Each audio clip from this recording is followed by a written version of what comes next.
Zagmag Stories _ for the 9th of August 2025. The Learned Scholars and the Lion Mahendra Chaudhary.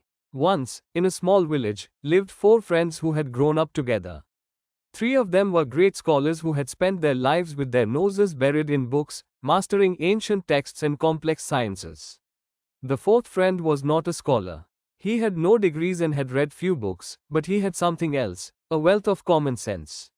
One day, the four friends gathered to talk. "What is the use of all our knowledge if we stay in this tiny village?" said the first scholar.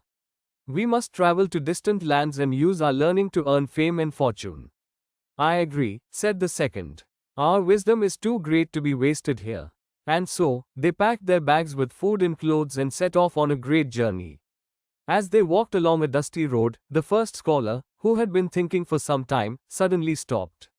"Friends," he announced, "three of us have labored for years, reading by lamplight until our eyes grew heavy.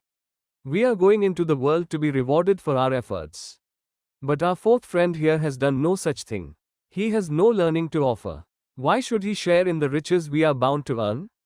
The second scholar nodded. "You speak the truth. It is not fair." He turned to their friend and said, "Good friend, you are no scholar. It is best that you leave us now and return home." But the third scholar, who had a kinder heart, shook his head. "No, that is not right," he said. "We all know he is not learned like us, but he has been our dear friend since we were boys. Let him come with us. Let him have a share of whatever fortune our knowledge brings." After some debate, they agreed, and the four friends continued their journey. They traveled for many days, finally entering a dense forest. In a sun-dappled clearing, they came across a startling sight: the clean, white bones of a lion scattered on the ground. The first scholar's eyes lit up. "Brothers, look, a perfect chance to test the power of our learning. With my knowledge, I can reassemble this skeleton, bone by perfect bone." "Excellent," exclaimed the second scholar. "And with my skills, I can cover the skeleton with flesh, muscle, and skin, and fill its veins with blood." "And I," declared the third scholar proudly, "possess the ultimate knowledge. I can breathe the spark of life into the body and make it live once more." As the three scholars prepared for their magnificent test, the fourth friend, the one with only common sense, watched with a worried frown. As the first scholar expertly assembled the skeleton and the second skillfully covered it in flesh, the fourth man finally spoke up. "My dear friends, please stop," he cried. "Think about what you are doing. The creature you are bringing back to life is a lion, a fierce and powerful predator.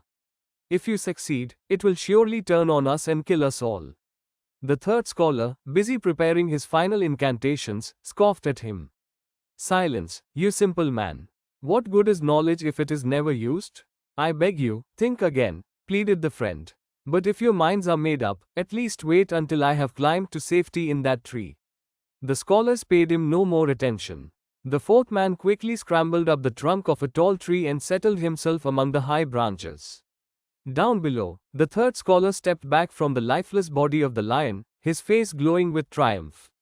"It is done," he shouted. The great lion's eyes flickered open.